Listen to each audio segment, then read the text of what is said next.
Como que foi essa aproximação sua com a Igreja Católica? O que começou a despertar de você realmente perceber isso daí? Treta. Treta, cara? Treta. Nossa, que novidade pra você. É uma novidade da vida. Como que foi, cara? Conta aí isso aí. Ó, assim, eu era da igreja protestante, como eu disse, né? Tava lá crescendo lá dentro. Chegou um ponto do estudo, eu tinha ganhado bolsa para ser pastor, para estudar no seminário protestante, tudo. Que eu tava ajudando o pastor a fazer sermão, tava dando conselho para pastor, por causa desculpe. Por causa do tanto que eu estudava.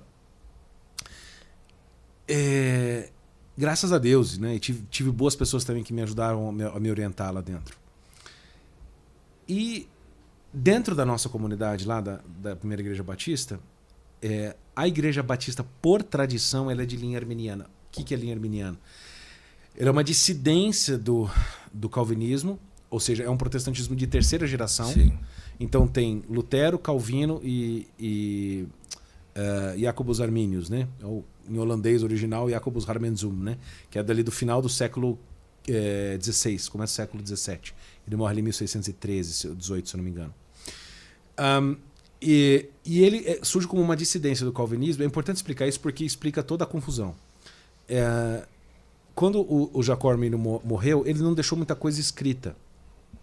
Muita coisa veio dos seus alunos, discípulos, e que juntaram também os seus escritos, que depois ficou conhecido como Works, né, que são normalmente 3 volumes das obras dele. Tem muita coisa boa lá. Inclusive, ele está no meio do meu caminho de conversão, né?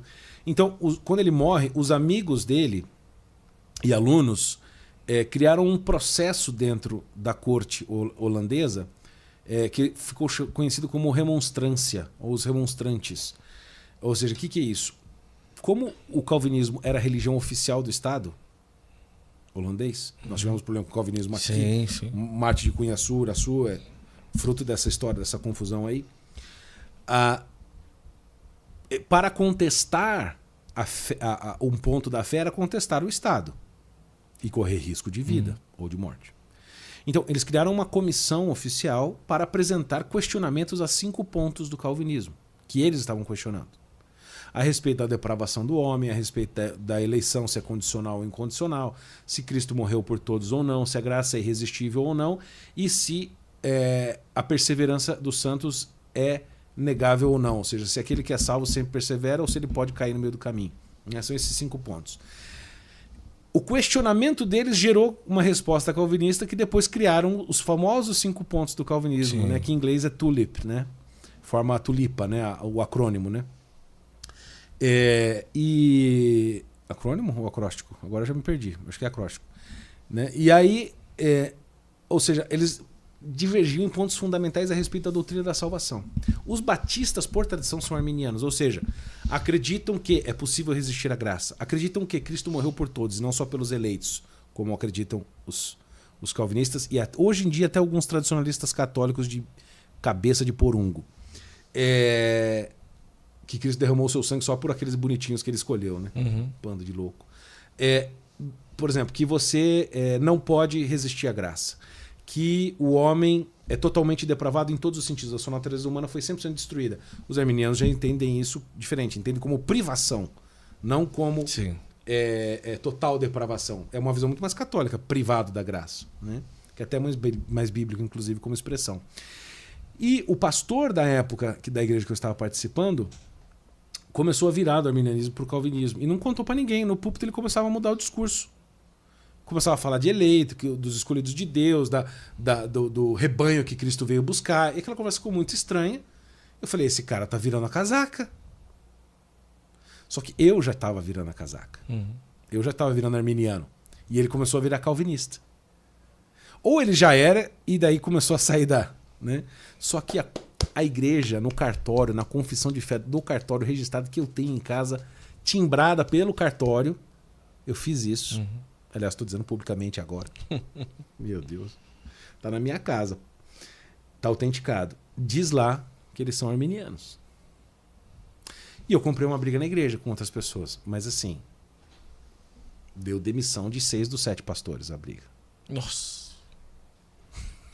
É disso que eu tô falando. Foi uma confusão, rapaz. Uns voltaram depois. Só que, claro, existiam outras razões, mas a discussão principal era teológica. Eu falei lá na frente na Assembleia, porque Batista é bem, vamos dizer, democrático, né? Tudo por meio de Assembleia, né? Por votação. Então, cara, eu fui lá, apontei o dedo na frente, falei, etc. Nós tínhamos um grupo de estudo toda quarta-feira, nós líamos livros, estudávamos. Nós viemos a São Paulo aqui 3 vezes, num congresso arminiano, ali perto da Vila Mariana.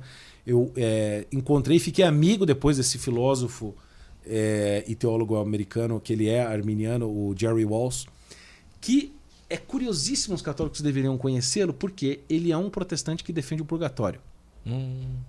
Como o C.S. Lewis. Ele tem uma obra chamada Heaven, Hell and Purgatory, em inglês, não está traduzido. E ali ele faz um caso bíblico-filosófico da defesa do purgatório. Eu acho que dos argumentos modernos é um dos melhores. É baseado na evolução da personalidade. Né? A perspectiva dele é bem interessante. Depois, uma hora que você quiser, eu explico. E eu conheci esse homem incrível, com ideias, né, inovadoras, teológicas, um homem muito arrojado, veemente, debateu publicamente com os maiores calvinistas do mundo, transformou todos em pó. Fiquei amigo desse cara. Então nós nos aproveitamos. Conheci o Joseph Dongell, né, esse Dongell mais por e-mail, né, ele não veio aqui, mas conheci também, conheci tantos outros. A obra do Arminio, o professor Roger Olson, também americano, o maior especialista em Arminio do mundo. Então eu entrei nesse mundo arminiano de cabeça, né, fiquei muito feliz. Só que eu encontrava uma pedra de tropeço, Guto. Que é a seguinte, teve um detalhe da minha história que eu não contei, mas quando eu me tornei protestante, isso foi 2010 ali, Deus me tirou tudo. Mas assim, eu não estou falando, não, ele tirou tudo, tirou emprego, tirou namorada, tirou amigos, tirou tudo, tirou vontade de sair, Deus me secou, me deixou depenadinho assim, que nem um galinho recém-nascido. A única coisa que ele me deixou, acho que para eu não enlouquecer, porque eu sou muito hiperativo, tenho que fazer muita coisa, né? Ele me deixou uma pós-graduação que eu fazia na FGV, só. Que era uma vez a cada 15 dias. O resto do tempo eu tinha livre, morava na minha mãe, né? Até o meu emprego, tudo ele tirou. Tudo. E eu sempre trabalhei desde os 14 anos por conta. Nossa. Sempre gostei muito de trabalhar. Deus me tirou tudo. Isso aqui que eu fazia o dia inteiro. Das 7 às 10 da noite eu lia a Bíblia. Olha. De segunda a segunda. Acho que só domingo que não. Por 1 ano eu fiz isso. Ganhei uma Bíblia de Genebra da minha mãe, que é uma Bíblia calvinista, né, que tem aquelas confissões de Westminster, confissão de Heidelberg, confissão de Belga, blá, blá, blá, tudo aquelas confissões protestantes lá no fundo, né? Mas foi um início de estudo muito bom bíblico. Tem coisas que eu me lembro até hoje, aliás, muita coisa bíblica, das referências, histórias, eu me lembro dessa época. Eu estudei a Bíblia, eu chorava lendo, assim, quero saber mais e mais, um troço. Então eu trazia muitas... E das minhas pedras de tropeço na minha vida era aquela malha complicada, aquela tessitura muito difícil de texto de Romanos 9, 10 e 11. Que Paulo vai argumentando, né, a carta inteira para resolver o problema dos judeus e dos gentios, né, dos cristãos que viviam de origem não judaica. Né? Ou seja, todos estão debaixo do pecado, a graça vem para todos, aquela conversa. Quando chega no Romanos 9, 10 e 11, ele vai tratar do problema dos judeus. Bom, Deus tinha uma aliança. O que aconteceu com essa aliança agora? Né? Que Cristo veio? Vamos resolver essa treta. Né? Ou seja, Romanos é o grande tratado teológico dele justamente porque era a igreja mais importante. Né? Será que os protestantes não percebem isso? Né? E aí, eu li aquilo e falava, gente, tem hora que eu leio isso aqui parece calvinismo. Tem hora que eu leio isso aqui parece arminianismo. Então, na hora que eu li isso aqui, parece católico. Esse texto é muito esquisito. Eu falei, não sei que não tem um teólogo que saiba resolver esse problema, que todo mundo pensa versículo. Mas ninguém tinha uma visão de conjunto. E aí eu estava lendo o Works, as obras do Arminio, que tinham sido recém-traduzidas pela editora Reflexão, da Carolina, aqui de São Paulo. Aliás, um abraço, querida. Olha, ela faz um serviço editorial para quem é protestante ou interessado nessa linha. Ela faz um trabalho editorial muito bom. Editora Reflexão. Ela publicou o Works pela primeira vez em português no Brasil desde o século XVII. Olha. Fez um trabalho editorial brilhante. Publicou. E aí eu lembro que eu peguei esse texto de Romanos 7, depois Romanos 8 e 9, em que o Arminio faz um negócio que eu falei, gente, é isso que tem que ser feito. Ele pega os pais da igreja. Agostinho diz isso, São Beda diz isso, sei lá, Santo Agostinho diz isso, São Justino, Santo Irineu, São Clemente, Santo Inácio de Antioquia, vai pescando. São Gregório Magno, São Leão, Aí eu olhei e falei, eu não vou ficar com esse velhaco do século XVII, que por bom teólogo que seja, não é os caras. Porque se ele está citando os casos, é eles que são importantes, né? Então eu falei, eu vou estudar esses caras aqui. Fui lá no site da Paulus. Da Paulus? Foi lá no site da Paulus. A Paulus vai me matar. Fui lá no site da Paulus e comecei a comprar livro. Eu comprava primeiro na Catedral, na Livraria Dom Geraldo, mas daí acabou, eles não tinham mais os volumes. E tinha mais livro do Boff do que outras coisas. E lá pegava, no caso, os pais da igreja. Os pais da igreja. No site da Paulus. No site da Paulus. Os verdinhos lá, que hoje... Os verdinhos, a Patrística tá... Inclusive, a gente foi lá esses dias, né, amor? A gente filmou os verdinhos, os famosos verdinhos. Tem mais de 300, né? Eles estão nos 50 e alguma coisa, né? 53, 2. E hoje todo... Assim, a cada 2, 3 meses eu dou uma olhadinha, pra não ficar muito pra trás, porque os livros não são, assim, é uma edição muito bem feita, né? Sim, então ele custa, em média, R$100, né, o livro. E fui comprando, e fui lendo, fui comprando e fui lendo. A gente, nesse grupo de estudo, foi comprando e foi lendo. Grupo de estudo protestante. Na minha casa, foi comprando e foi lendo. Tinha hora que eu falava, epá, esse negócio aqui tá esquisito. Eu lia o Santo Inácio, ele falava de Eucaristia, do bispo, do presbítero, da ordenação, da consagração. Ele falava do bispo de Roma, da eminência de igreja de Roma, a igreja que preside as outras na caridade, a igreja mais, o Santo Irineu, né, da igreja mais importante, mais antiga, mais excelente, a qual todas devem se reportar a ela. Isso nós estamos falando de Santo Irineu, que era discípulo de São Policarpo, que era discípulo de São João, que era discípulo de apóstolo de Jesus. Nós estamos falando meio do 2º século.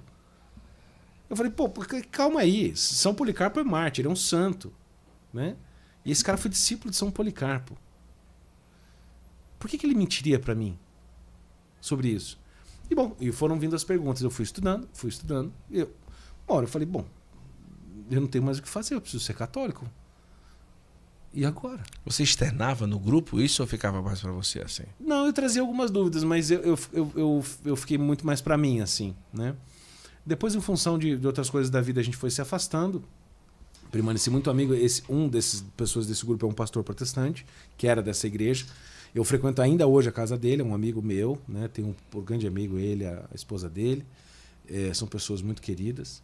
E meus amigos protestantes, muitos deles eu conservo ainda, porque são pessoas muito boas. Sou padrinho de casamento de alguns. Olha que legal. Sabe que enquanto eu ainda era meio pastor de jovens protestantes, eu fiz 2 casamentos. Não acredito. Eu já fiz 2 casamentos, cara. Eu confessei já, tá? Mas no caso de pastor jovem, pode fazer isso? Não? Veja, eu tinha 2 amigos meus, né? Eu era metido, eu tinha grupo de célula, estudava. Cara, eu pregava em várias igrejas em Londrina, você não imagina.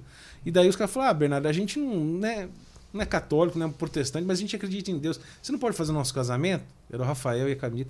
Falou, não, eu faço. Aí me levaram lá numa chácara muito bonita lá em Londrina. Casou os 2. Casei. Então, graças a Deus, estão bem. Eu tenho uma mão boa. Eles estão bem até hoje. Estão ótimos com 2 filhos. Falei com ele, inclusive, essa semana. Mandei um meme lá pra ele, Rafael, um querido. Mas esse processo foi... Depois casei o João e a Natália. 2 amigos também que estão muito bem, estão ótimos. Nossa. Eram espíritas e voltaram pra igreja recentemente. Mão boa, hein? Mão boa. Vai que alguém tá se casar. Mão boa. Não, eu tô brincando, hein? Pelo amor de brincadeira. Deus. Mas foi por causa do estudo. E depois teve o Milagre das Rosas de Santa Terezinha, né? Ah, é? Como que foi? Conta. Eu fazia faculdade de teologia protestante lá em Londrina, para estudar para ser pastor, tinha ganhado bolsa integral. E até onde o Iago Martins fez, que é aquele protestante lá que atrapalha, né? Incomoda todo mundo. E eu tinha uma aula na época... Não, deixa eu voltar. Eu tinha um contato com uma menina na época, eu já estava decidido me converter. Eu tinha um contato com uma menina que morava em Brasília, uma época muito querida, muito católica e tal, mais pro grupo dos alunos do Olavo e tal. E eu tava noivo na época e tava querendo terminar ou não. E aí ela falou assim, Bernardo, ela era da congregação cristã, tá? Ela falou, Bernardo, eu ouvi falar entre os alunos do Olavo que existe uma tal de novena das rosas que você pode fazer que dizem que é boa. Tipo, como se fosse receita de bolo, né? Dizem que é bom, aí você faz esse negócio aí e tal. Como se fosse, sabe, uma simpatia, sim, bota um copo lá e tal. Uma superstição, bota uma fitinha do Bonfim, aquelas coisas. E daí eu falei, beleza, mas como é que eu faço? Eu sei lá, vai atrás aí. Eu fui perguntando.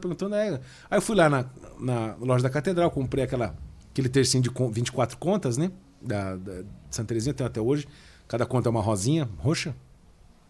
Aí ela me mandou uma oração no WhatsApp, Né? Mas eu não fiquei muito à vontade para fazer, né?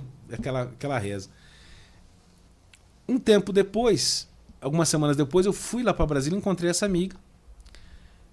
E ela falou assim, vamos no Cebinho, lá em Brasília. Não sei se conhece Cebinho lá em Brasília, na Asa Norte. É bem legal de ir.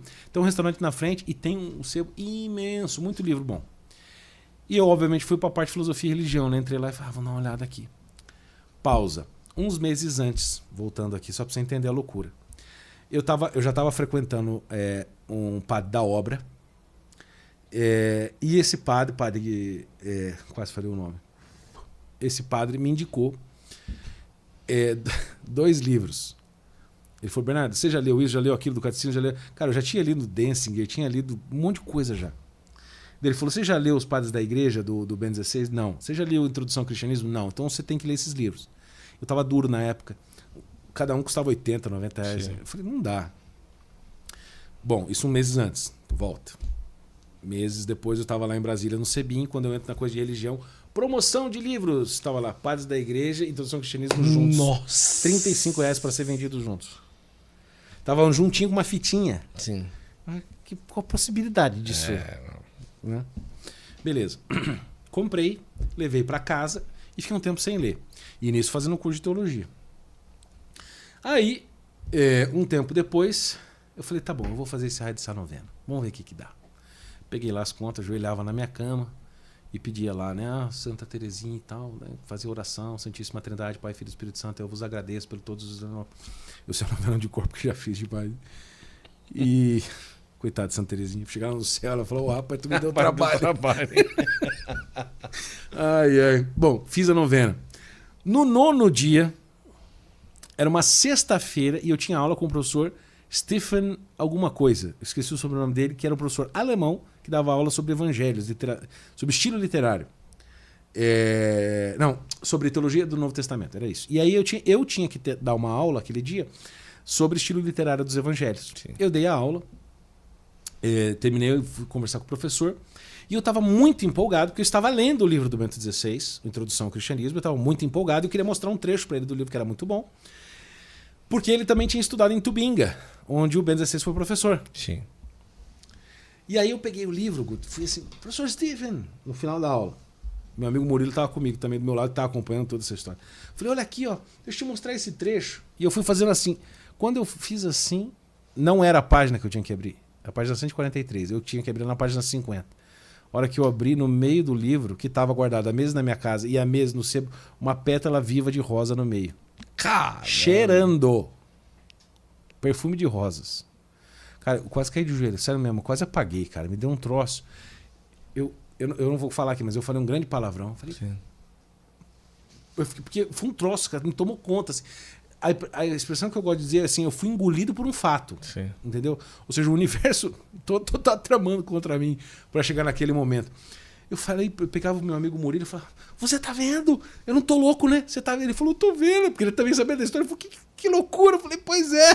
Caramba. E aí era a resposta que eu queria para o pedido da novena. A graça foi atendida, eu recebi a rosa. Bom, dali para frente, minha história com Rosa Santa Teresinha, minha noiva, né, a minha atual esposa, que, né, foi noiva, tudo por causa de novena de Santa Teresinha. Tudo. Né? Inclusive, a Santa Teresinha também nós atribuímos a gravidez, né? E etc. Bom, aí eu olho aquela rosa, falei para mim, agora acabou. Porque eu tinha uma dúvida, Guto, que era a dúvida da comunhão dos santos. Porque teologicamente eu aceitava. Para mim fazia todo sentido a teologia do comunhão dos santos. Mas eu falei assim, eu sou católico, como é que eu posso viver isso na prática? Porque eu entendia que existe a igreja militante, a igreja, né, padecente, a igreja triunfante, que todos fazem parte do corpo de Cristo, mediado pelo próprio Cristo. Blá, blá, blá. Eu sabia tudo aquilo. Mas eu falei, eu quero experimentar isto. E eu pedi para Deus, falei, Deus, me ajuda, porque eu quero ver, eu quero experimentar esta família que o Senhor fala que existe. Eu quero gozar dessa comunhão. Não é a coisa mais gostosa a gente estar no domingo, aproveitar a comunhão com a nossa mãe, nossos irmãos, todo mundo junto, conversando, aproveitando um ajuda o outro. Eu queria ter isso, porque eu não tinha. Eu só tinha figuras teológicas, protestantes que eu admirava, né? E eu sozinho, coitado, desbravando a Bíblia aos 20 e poucos anos. Qual é a chance disso estar certo, né? É só fundar uma outra igreja. Né? Aí eu falei, não. Agora que apareceu aquela rosa, eu falei, Santa Teresinha, ela existe, ela se preocupou comigo, ela intercedeu diante de Deus. Não sei como, mas isso aconteceu por circunstâncias cuja probabilidade humana, né, é zero. Né? E num livro chamado Introdução ao Cristianismo, Guto? Bicho, não tem explicação. Não tem.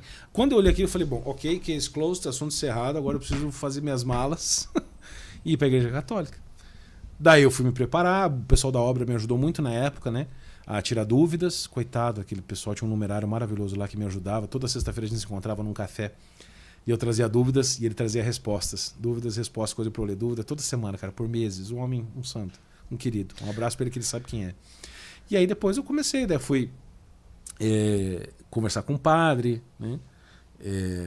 Ele queria saber, porque ele falou assim, você já leu o catecismo? Eu falei, de capa a capa ou não, mas eu conheço basicamente tudo que está ali. Ele começou a me fazer perguntas, etc. Ele falou, não, você está habilitado a fazer a confissão. Ele falou, agora vai fazer o exame de consciência. Né? Eu tinha visto aquelas aulas sobre confissão do professor Donato, são 26 aulas. Eu já fazia parte da anistia, mesmo protestante, eu fazia parte da anistia pela vida. Aí eu fiz minha grande confissão e, por uma coincidência, o site do Padre Paulo Ricardo é em Londrina, a base do site. Sim. E uma amiga nossa,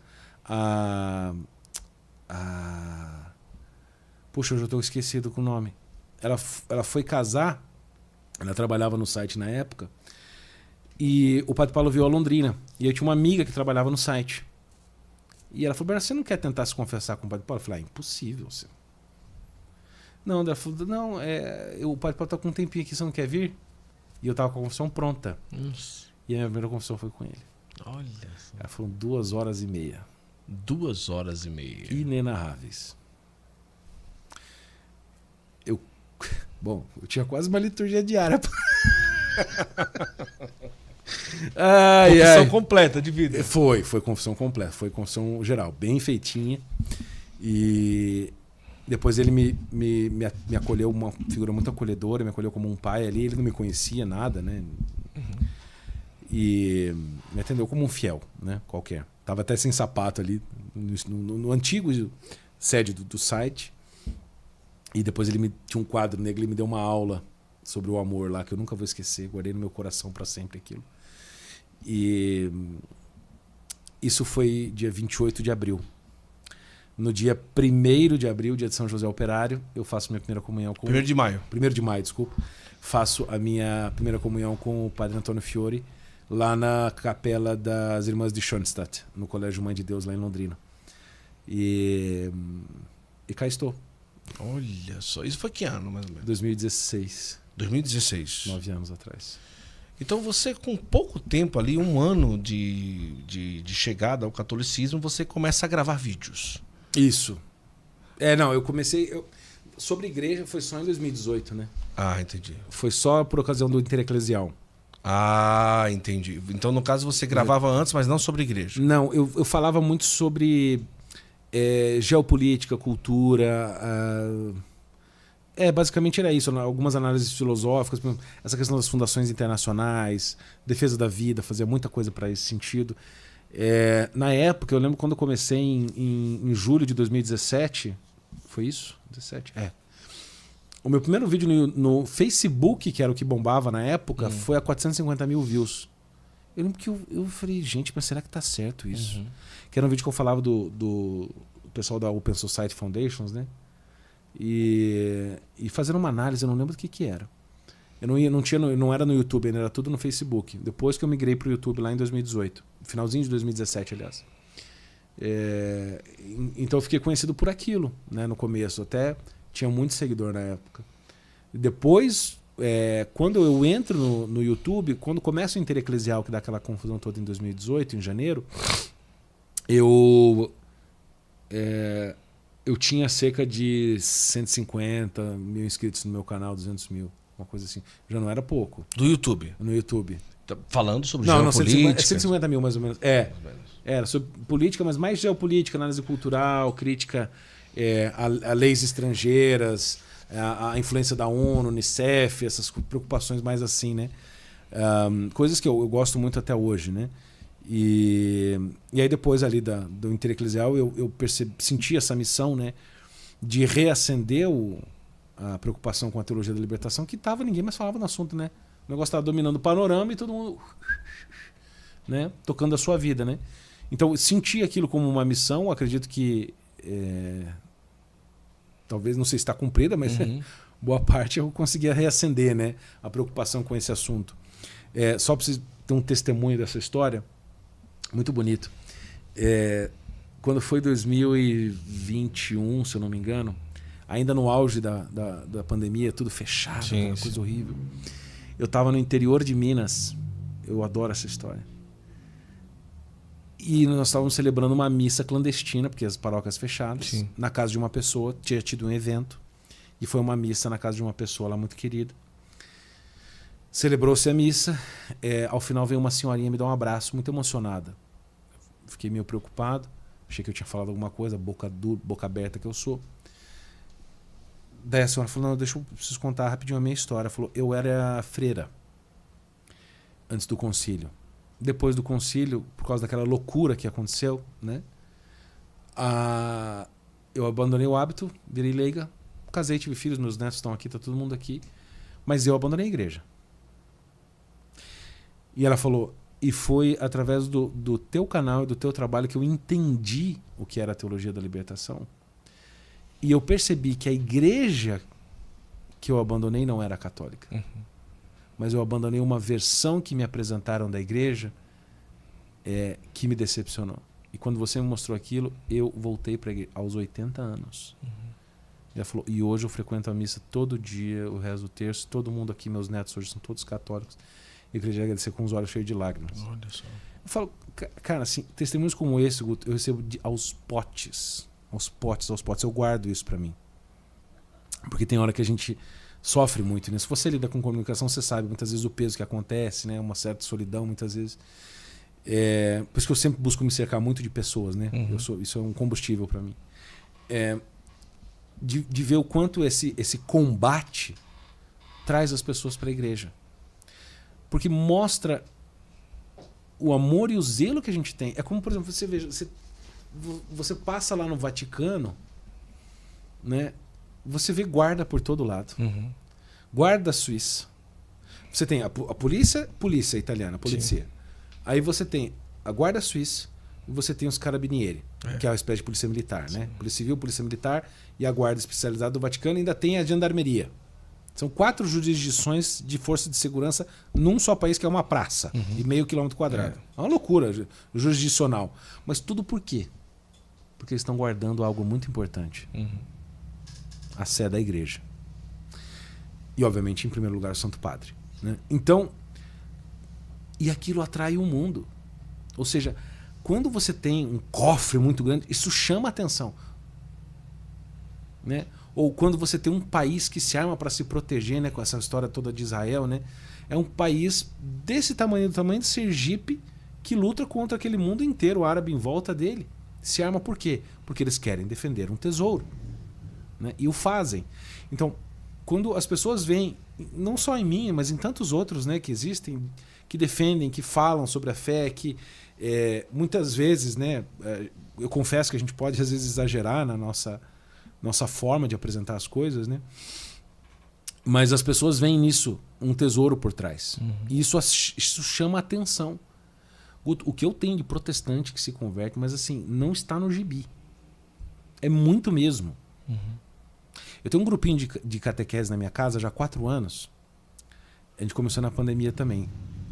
Agora, em abril fez 4 anos. Para jovens adultos de 18 a 25 anos. Gratuito. Quem jovem dessa idade em Londrina que quiser, entra comigo em contato no Instagram. Vai lá na minha casa. Hoje são cerca de 40, 50 jovens toda semana, 4 anos na minha casa. Vamos lá.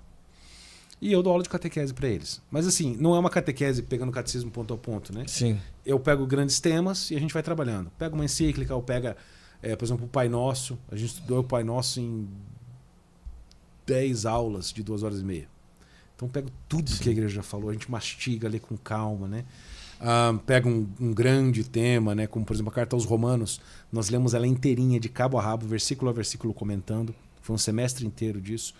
E ali você ensina tudo sobre a igreja. Tudo que está no catecismo você ensina ali. Oração, mandamento, sacramento e liturgia, né? E fé, aliás. E nesse grupo, muitos protestantes. O caso mais recente foi de uma família que veio inteira protestante, arminiana. Era o pai, a mãe, os 2 irmãos e um amigo que iam lá. Mais a esposa de um deles. Eram 6. Estavam toda a semana lá em casa. E todo final de aula, discussão. Porque depois tem lanchinho e tudo, né? Começa às 8, ficam até meia-noite lá em casa. Toda quinta-feira. E aí, ele sentava lá comigo no sofá de casa e começava: mas e Maria? Mas não sei o quê. Mas e Bararã? E eu, com toda a vocação de São Jó, da paciência da minha vida, que eu tenho, graças a Deus, gosto muito de responder perguntas. E respondi, voltou a família inteira para a igreja. Todo mundo, os 6 vieram. Cara, um deles hoje reza o terço todo dia de manhã na água fria do banheiro para fazer penitência pela vida. Obviamente não é o Bernardo, obviamente é o Espírito Santo. Eu reconheço o imbecil que eu sou. Mas o que eu quero dizer, este zelo tem o seu papel. Sim.